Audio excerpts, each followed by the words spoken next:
Hey you guys, welcome to another episode of Without Parole Developer Interviews. With me this week is Reggie Strange, the founder, CEO, lead programmer, you name it, he does it. Over there at Strange Game Studios, the developers of Honor and Duty, all the way from Atlanta. This is the most local phone call I've made in months. How's everything down there today, Reg? What was that, Brian? How's everything today? Oh, going well. Just trying to get the build into QA. We've got two builds to get ready, one for the North American store, one for the EU. So just about ready to start doing some final testing. Ethan, just before I was getting ready to make a build, Ethan checked in a ton of changes. So it's like, oh, this is not perfect timing here, Ethan. So but anyway, just getting that all ready to go. This is kind of how things work, though, right? It's nothing's ever as easy as it should be. Yeah. Usually he'll check in, a few minor changes. This, it's 2 or 3 files. This was like 15 or 16 files I had to go through. So I was like, oh my gosh. So anyway, so I was like, okay, don't check anything else till I tell you. So anyway, but yeah, we should have the builds in here probably within about a day. And so at this point, we'll probably be looking at a release date of the 26th. I'd spoken with our Sony rep, and he looked at the schedule and said the 19th and 26th would both be okay, but the 26th would be better. So that's kind of what we're shooting for at this point. Nice. And I saw today on Twitter, so just letting people know when we film this. This is Thursday. I think yesterday you got a PEGI rating. Yeah. It's funny. I actually I got an email with the certificate attached, and happened to look at it on Twitter, and somebody had already been searching the PEGI database and had seen it and posted it on Twitter before I even had a chance to make the announcement. So yeah, it's funny how people are out there just watching the sites. Oh yeah, absolutely. We always seem to know the release dates of games before the developers do. We always know trophies are always posted before the developers are aware they're posted. There's just too many sources of information out there right now. Yeah. I get most of my news from watching y'all shows. Oh, crazy! That's where I get my news from too. It's a circular loop there. So, dude. Strange Game Studios has, I'm guessing, a fairly interesting past as a small independent studio. Can you kind of walk us through a little bit where you came from and the people on your team and how it all came together? Yeah, actually, I started playing around with game programming just kind of as a side little hobby. And, I wanted to make destructible environments. I always thought that'd be very cool for games. So I started working on the destructible environment system. And it was kind of like voxel-based, but really small voxels. And you could shoot holes in walls and and it's like, okay, so now I need to add a little bit to that. And I just kept adding features, and suddenly I was like, hey, I've got a complete game here. And so right about that time, Microsoft opened up the Xbox 360 to any developers. So I joined the program, and was Patrick. I worked with him for years. I can't remember his last name, but Scott Patrick, who had worked at I think it was EA for a while. He went on his own, so he had a lot of game industry experience. And we partnered up on the Indie Games channel there and made probably half a dozen games over the course of a couple of years. And then he kind of quit the program, and I kept going for a little while. And then kind of used that success to invest in the Sony dev kits and get set up on the Sony platform. And kind of the rest is history. I mean, and my company has always been a consulting company. We started out doing website design and website hosting. And the game business just took over and just really became the bulk of what I did. And literally just this past year, I just finally shut down the last remnants of that. So we're full-fledged gaming now. So, and so that's kind of where we, and then just doing the update to Honor and Duty Arcade Edition, we just saw there was so much interest in VR. We really began then to focus, primarily just on the VR games. So, yeah, Honor and Duty. I'm assuming it's your biggest hit so far. Definitely on the PlayStation. Actually, I had games on the Indie Games channel, the 360, that did way better than anything we've had on the PlayStation. But you were talking like dollar games back then, so it was it was a lot easier purchase for gamers just to try something. And but yeah, I think it was Paintball War on the 360. Probably sold 120,000 copies over the course of 3 or 4 years. So that was probably my biggest selling game of all time. But on the PlayStation, Honor and Duty's definitely been our biggest seller. Nice, yeah, and actually, the first time I was even aware of Honor and Duty is when you announced the PlayStation VR patch. And right around that time, it was on sale for, I think, $1. So I was like, Yeah. I'm definitely downloading this, leaving it on my hard drive, and I'll get back to it when the patch drops. And for a very long time, there were a lot of companies like talking about the patches they were going to bring PlayStation VR support to. And so I've actually got a pile of games that I'm still waiting for the patch. So I was thrilled when you actually were true to your word and you came through and you got it. But I got a question, and I don't want to offend you when I ask you this, but I do have to ask it anyway because I've been curious about it for a while. Honor and Duty has an interesting title. I mean, it's obviously inspired from a couple other games, but it has this air of, don't take this the wrong way, it sounds like a shovelware title. And so now that it's part of our like PlayStation VR vernacular, we don't even think about it. It's like when Pearl Jam first came out, we were all like, what the hell is Pearl Jam? And then now we're like, we love Pearl Jam, right? So like, did you get any flack for kind of having a generic name? No, I've had some people say, "Oh, you're just ripping off the other, Call of Duty." And it's like, yeah, I mean, it was kind of a parody. Honor and Duty first came out on the 360 as a little avatar game. So that was the first incarnation of it. And so, we were kind of parodying, and that was kind of common for the indie games back then to kind of take inspiration from bigger. I know there was a guy who made a Black Ops clone. I don't remember his name, but his box art was pretty much ripped straight off of Black Ops, And so, it was kind of a parody name. It was a little cartoony avatar game, but, we just kind of planned to kind of do a cartoony version on the PlayStation. And we'd start off with some, a character pack of the 4 player classes, and they were all very cartoony. So the goal was to have kind of a cartoony arcade sort of shooter, hence the name Arcade Edition. So it's to be kind of arcade fun. And, and being a small developer, we don't have the resources to create all of our own art. So, we began buying art and making some of it and all that. And, the art we bought tended to be more on the realistic side. So it kind of went from a cartoony looking feel to a more realistic looking feel.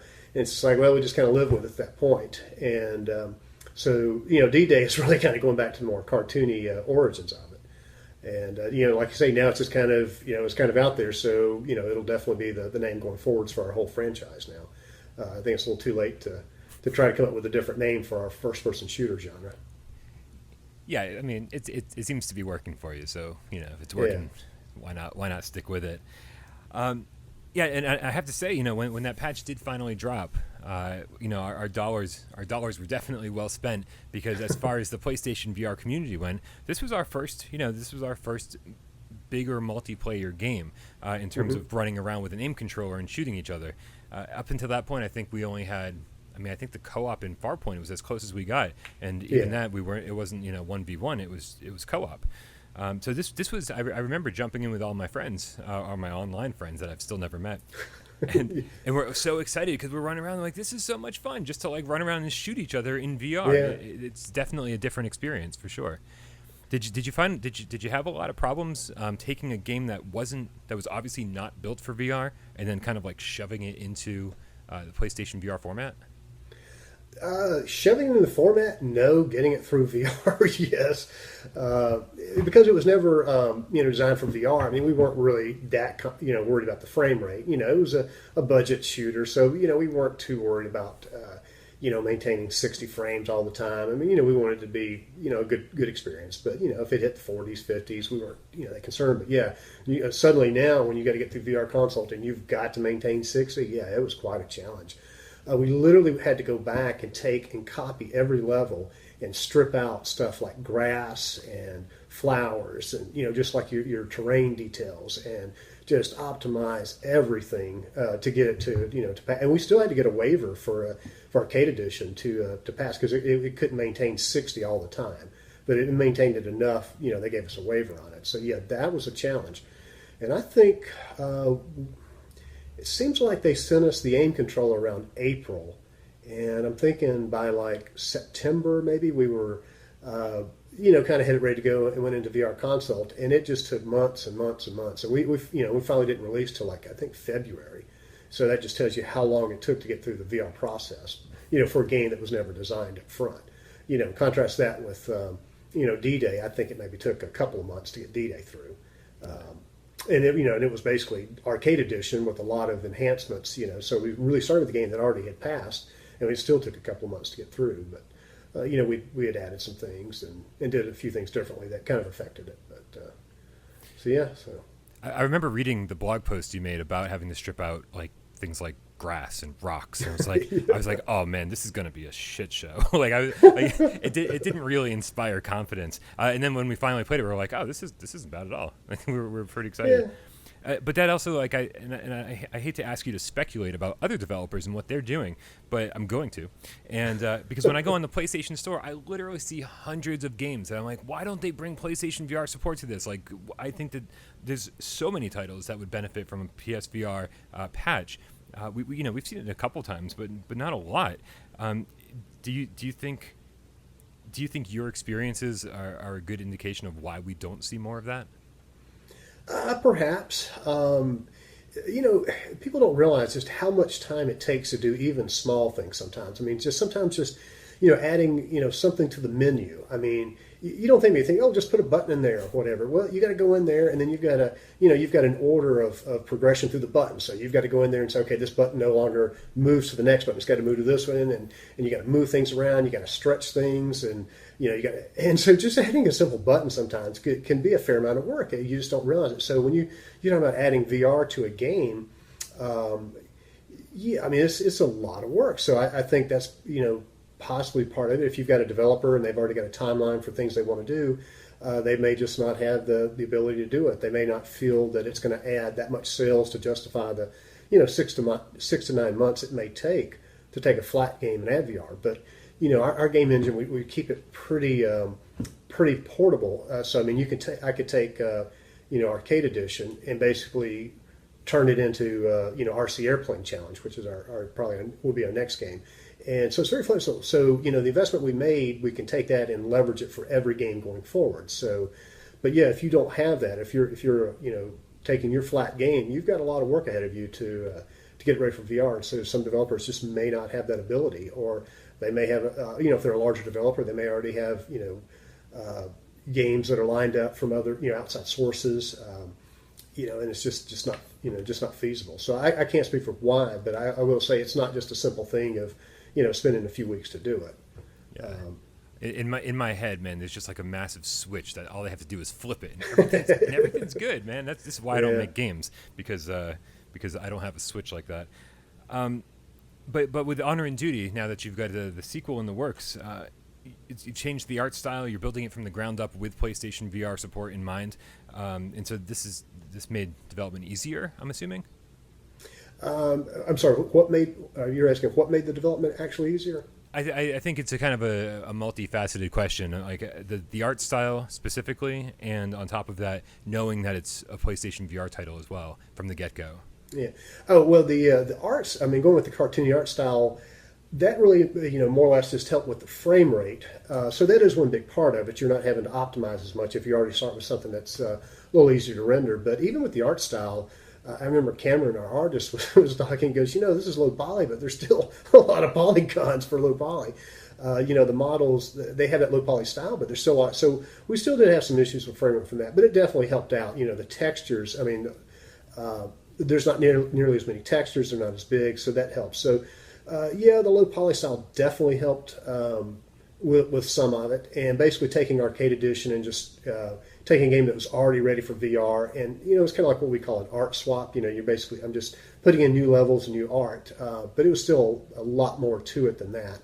To go from Arcade Edition to D-Day, so it's not just an art swap, but it was a good starting point. And definitely knowing ahead of time, we were making those optimizations from the start and really watching performance and all that.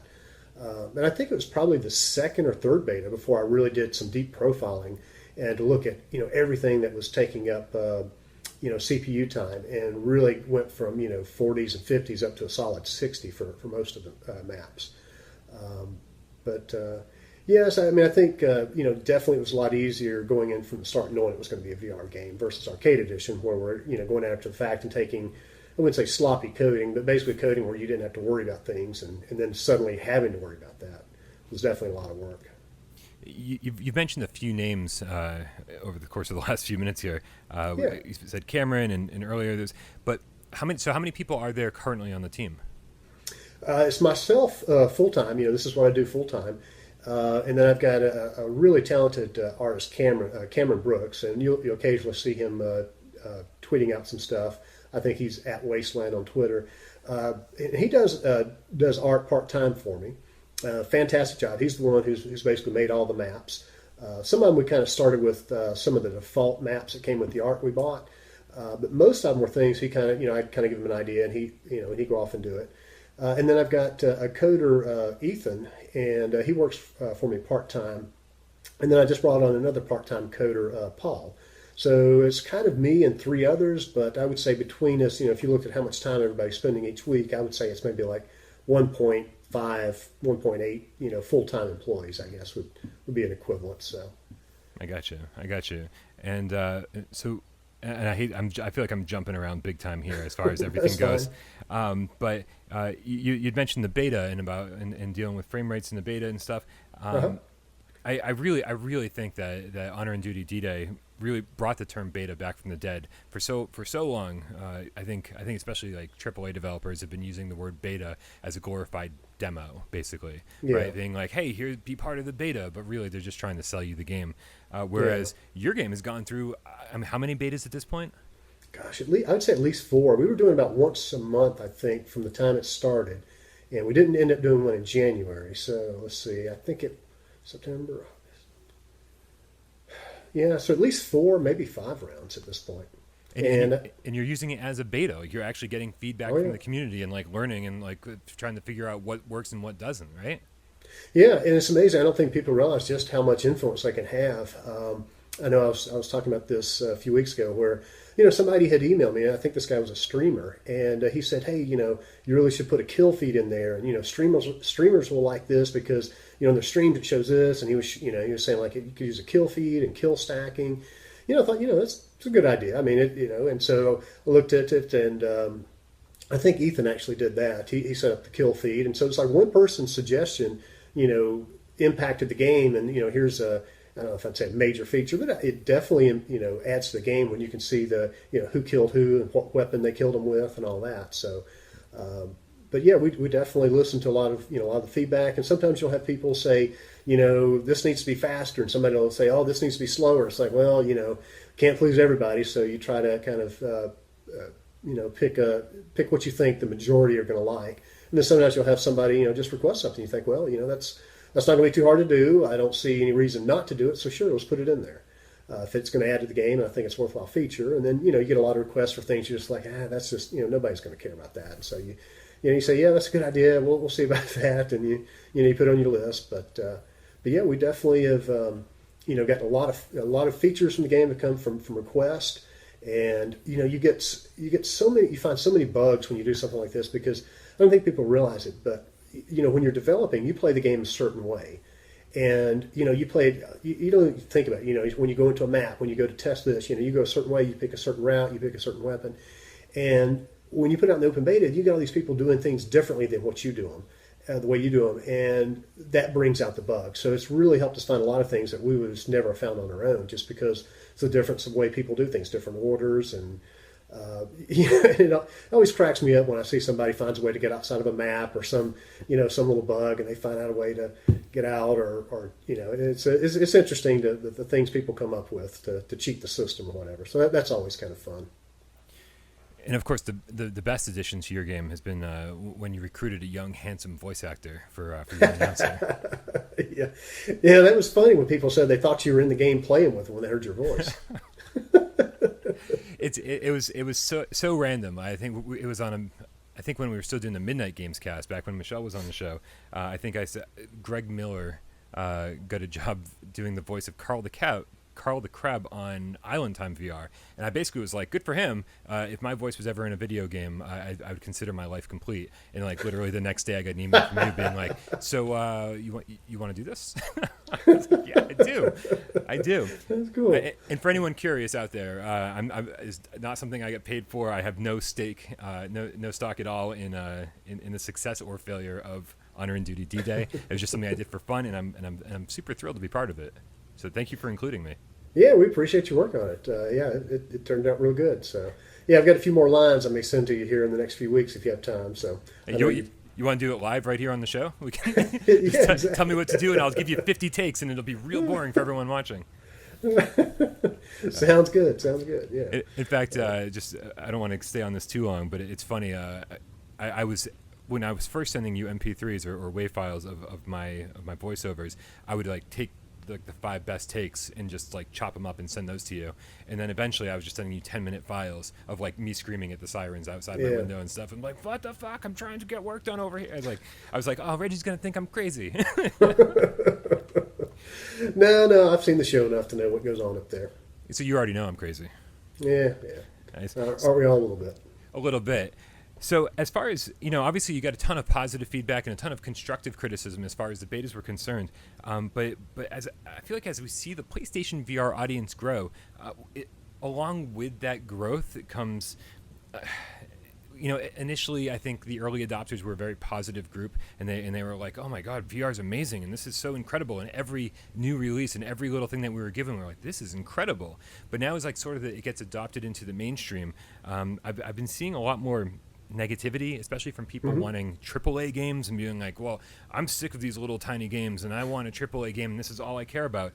And I think some of that anger gets kind of directed toward the independent studios as well. Is this something you hear any of, or do you get negative feedback from maybe the look or style of your game? Not so much on this one. I mean, in Arcade Edition, we heard more of that, but it was a flat game. I've heard a number of people say they were kind of put off by the the art style, but it's been a very small minority. I mean, I think one of the things I realized years ago was that people will forgive bad graphics, they won't forgive bad gameplay, and if the gameplay is fun, that's really the most important thing. And so that's what we've tried to do with D-Day, is really make it a fun game, fast-paced, action-oriented, and so. Yeah, if you're not too hung up on the graphics, I think you'll get in there and enjoy it. And we've had just overwhelmingly positive feedback from it. So for that particular game, no, I haven't heard too much. But we've been refining it for 6 months and really listening to the feedback. So I'm hoping we won't suffer too much from too much of that. But I know back on the the Indie Games channel when we were doing the 360 stuff. I mean, we were making $1 games. I mean, these were disposable, what I would consider time waster games. They weren't supposed to be anything, and you would still hear people just bashing them and criticizing them and comparing them to AAA games. It's like, this is an indie game put out by an individual for $1. It's not going to look, and even Arcade Edition to it, it was like, hey, this is an indie game. It's not priced like a AAA game. It's not going to be a AAA. But I felt like the core game mechanics were fun, and it was definitely rough around the edges. There are definitely a lot of people out there who are just oblivious to how much work goes into this and don't really care if you're an indie or AAA. They're going to judge you, to how it looks and plays according to Call of Duty. So, but I haven't seen too much of it yet on the VR. From what I've seen, it still seems to be a fairly positive crowd right now. Nice. But I remember when I first dove into the first D-Day beta and not knowing what to expect at all. And when I first ran into the battlefield, and I'm running around, and everything's flying past me, and I'm seeing things fly overhead, I was the shock of how immersive a game that looked like this could be was almost mind-blowing. And I was doing it on a live stream, and I think I said something along the lines of like, this is so much better than Firewall, and and obviously that was just like my first gut reaction. I was like, this is insane, just because of how the chaos. It's a totally different game than Firewall, but man, I definitely caught some flack for that statement, when it was just kind of like this whole just trying to convey my enthusiasm for this wildly different game. And I think part of that is just seeing all of those other characters run around on the screen with you. Like, how many total players are there at once? 32 right now, and at some point down the line we may try to up that a little bit. But I've actually heard some people say they don't want it to go any bigger. They feel like it's almost too big as it is now. So we'll see. I mean, it's pretty chaotic for sure. Yeah, and that's what we wanted. We wanted kind of a chaotic, like you're really on the battlefield, all sorts of stuff going on. I'm really interested to see how the No Man's Land map will play out, because it's a big wide open expanse, and I think you're going to see just tons of tracers flying across the battlefield, which you don't see on the other maps because you've got so many things like buildings and cliffs, blocking them. So I'm really interested to see how that map plays out with all the explosions and flak and all going around. How many maps total do you have right now? We've got 4, well, technically 5. I haven't put the Tank Factory map in, but we've got 4. It'll launch with 4, and then we'll release the Tank Factory sometime probably within the first month of launch. So it'll have 5 pretty quick. I'm sorry, 4 and then 5 traditional gameplay maps plus the Battle Royale map, which is a separate map. Okay. And Battle Royale's been through its own set of betas as well, right? So it's gone through a lot of permutations. What did you end up settling on as far as the gameplay mechanics for that go? What we did for that was, and again, this came from a lot of feedback we got. We ended up splitting the Battle Royale into a separate mode. So if players don't want to play it, they don't have to play it. Because it seemed like people either only wanted to play it or they didn't want to play it at all. And so it's going to be a separate game mode. You'll either go into that or you'll go into traditional multiplayer. Then within the Battle Royale, we did take out the outcast feature. So now when you die, you immediately go back into a staging area with everybody else, and then you'll start a new round. So we took, I think the outcast was kind of a confusing mechanic that people just didn't get, and I'm not sure they really enjoyed it. So we took that out. It was kind of a neat thing to try, but again, it was the point of the beta was to try it out and kind of find out what worked. So we're going to kind of go with that. Nice. And I do have a question from the community. One of our moderators, Metcat the Game Cat, he says, when did production on D-Day start, and what hurdles did you have along the way? I think production started right after the patch for Arcade Edition went out. So I think that was sometime around April. I think, if I remember correctly, Arcade Edition went out in February. Then the EU release, I think, was March. So started in April. I wouldn't say, probably VR console was the biggest challenge. And it's just that way with everything. I had gone through it with Arcade Edition, and we took the Arcade Edition code as a starting point. So I really felt like we'd get through VR console pretty easy, but we'd added vehicles, and so then that was something we hadn't been through yet, and so we went round and round with them on vehicles. They were literally at one point they were complaining that standing in one place and turning caused discomfort, and I'm like, I don't know what to tell you. If you can't,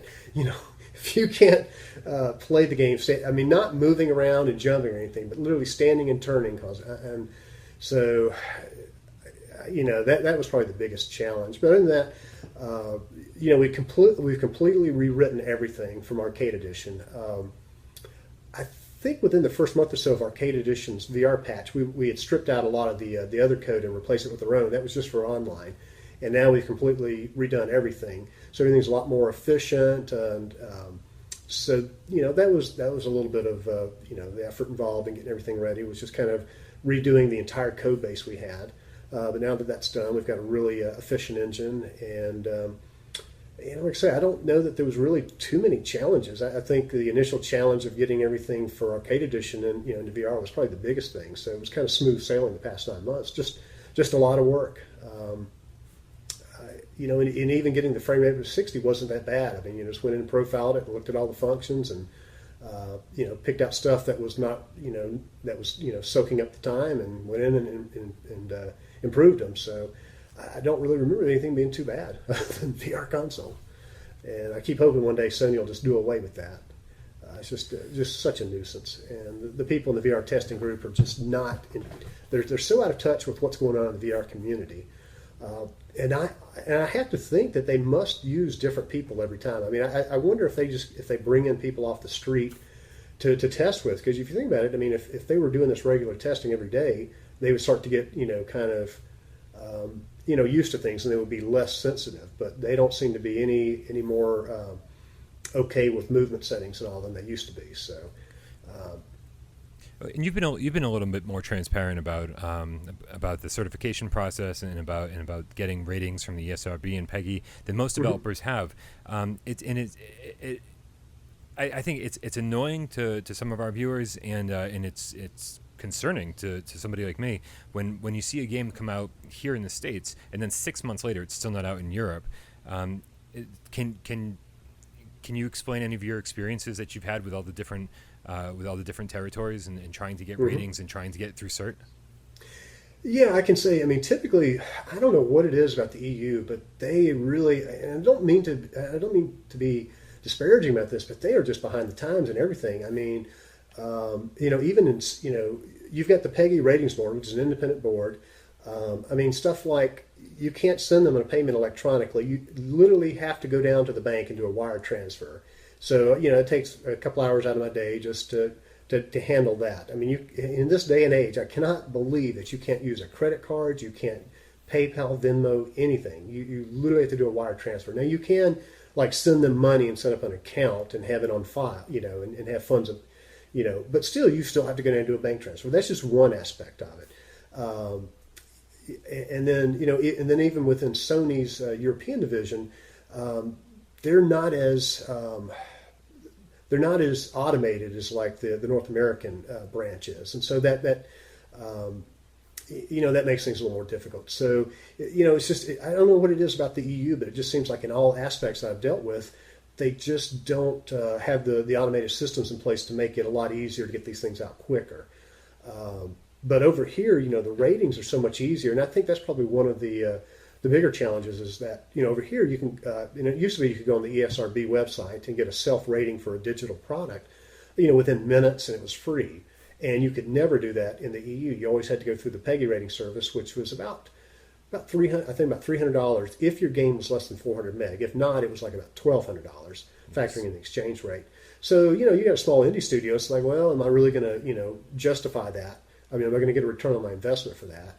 Plus, you got to go through the whole process. I mean, literally, to get the rating for the PEGI, you've got to go through an online course. You've got to sign up and go and listen to all this stuff and, spend maybe an hour going through that and then take a test. And then after you've done all that, then you can apply for a pay. And then you've got to go in and set up stuff in their system. So it's just really a lot of extra work to get that rating. And that's just one aspect. And if you start off in the North American store, then you've got to get set up on the EU through Sony, to release in the EU. And so, it's just a good bit of work to do it. And initially we didn't release in the EU either. And when I think it was after the Arcade Edition VR patch drop, we finally got set up and we went through the process. And so now, we basically do everything day and date with the EU as well. And there's some things now that Sony's done to make that a lot easier, so you can release simultaneously, and it's a little more unified. So, and they're definitely making improvements to their system to make it a lot better for developers. So I think in the coming months we're going to see even better workflow to help with that. So. Nice. Well, speaking of the coming months, you mentioned kind of in passing RC Airplane Challenge. Is this a PlayStation VR game? Yeah, it's a VR game. It's just about 80% done. We just have not had any time to work on it. For a while, I was having Ethan do some work on it, and he kind of got it ready. But then I've got to kind of integrate in the PlayStation 4 stuff, and I just have no time. So it's been sitting, 80% done. Cameron made some more maps for it, so we've got all the maps made. But yeah, it's a VR game. So I literally just tried out Ultra Wings a few days ago just to kind of see how they did the flight mechanics. And they're separate games. With this, you're standing on the ground, looking around and flying a model airplane, but you can go into the airplane view.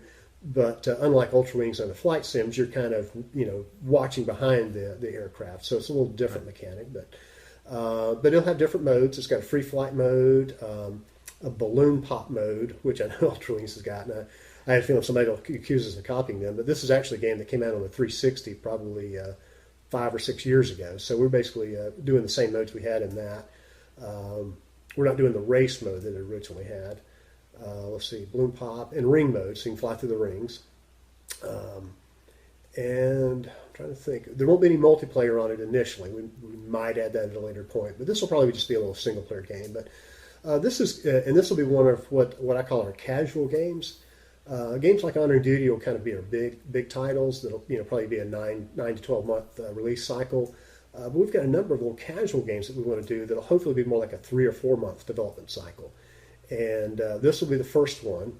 And then we've got I think I had mentioned this previously on Chris's show, where we're looking to do a Space Invaders type inspired game. If you ever played Space Invaders, you get the ship and goes back and forth, and so we're going to just put you in that ship or that gun turret, and you'll have waves of advancing robots or enemies that you'll shoot in VR. So that's going to be probably our second casual game to come out. Have you played Eve Gunjack? What did you say? Gunjack? Yeah, which is very much a VR Galaga. No, I don't think I've played. It seems like I saw that. But it's cheap. It's on the PlayStation Network, so yeah, that's my recommendation for you. Yeah, let's check it out. I thought that was one that was like a spaceship. You were just flying around, but I might be confusing that with something else. That's Eve Valkyrie, same universe, but different game. Gotcha. Okay, yeah, we'll check that out. We'll see. But we've got actually a couple of games that we want to do that are kind of inspired by some of the old arcade classics. I know somebody was saying you should do a Centipede, and I'm like, I'm not sure about that. That'd be kind of cool, but. Yeah, we've got at least two that we've already started buying, art for, and hopefully we'll start to, once we get D-Day out, we'll have a little more resources to start hiring some more help and getting those out a little quicker. So nice. What I absolutely love about this whole PlayStation VR scene are the independent studios and watching them grow and seeing what they develop into, because what I've been saying for a while is that. With every release, as long as the game's relatively successful, most of these studios have a little bit more money to put into every future release. And so the independent studios that we see now, I think in 10 years are going to be, like much bigger studios. So we're obviously curious to watch what happens with Strange Games, and of course, what's coming next. Just before we move on, do you have anything to tell us about the future of D-Day or about the future of Strange Games? Sure, I can touch on. Let's see. First, I'll tell you about D-Day.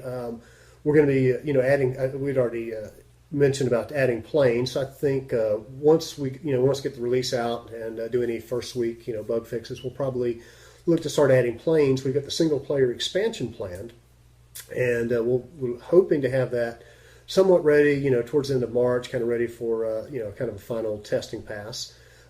Planes, we'll probably start working on those about the same time. So those will be coming. We've also got a number of additional weapons.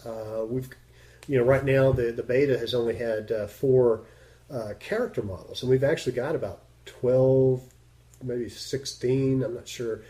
Different model, actual players you'll be able to play as, different officers and all that. So we're going to be adding those in. We've got mortars, flamethrower, landmines, so all that stuff's coming. Cameron made a number of extra weapons. I think we got the Lewis, the Sten, the Bren. Got a number of extra weapons that'll be coming soon. But I think planes will be the biggest addition people will be looking for. And we were going to add, was it the Thrustmaster support for the planes? Yeah. We'd reached out and they said they'd send us some dev kits. We never heard back from them. So if they get us dev kits, we'll add in the HOTAS support. Nice. For the planes. That's great. So, yeah, the driving around in the Jeeps feels awesome. So with that and tanks and planes would be amazing. That'd be pretty cool. Yeah, nice. Somebody had mentioned Warhawk very early on, and I don't think we're really going to go for the Warhawk feel, but that I had totally forgotten about that game. That used to be fun. So I think at some point it might be fun to do sort of a game kind of more in line with the Warhawk mechanics and all. So that might be something we do later on. Nice. Well, Reggie, I say thank you for hanging out with us today and giving us a little bit of insight into the development of Honor and Duty D-Day. We're absolutely looking forward to playing that, hopefully on February 26th. And, of course, RC Airplane Challenge sometime after that. Absolutely. Well, thank you for having me. We appreciate it. Yeah, come back and talk to us soon, okay? We want to. We'll check back in with you after we get a chance to play the final version. All right. Sounds good, Brian. Thanks again, buddy. Take it easy, bud. All right. Bye. All right, so I guess that does it for another developer interview here at Without Parole. I want to thank Reggie and everybody over there at Strange Games that's working hard to get Honor and Duty D-Day finished. But next week, we definitely want to ask more questions from you in the community. So if you haven't already, head on over to the Community tab on your PlayStation 4 and join us, PSVR Without Parole Game Cats. Thank you so much for tuning in. I love you all.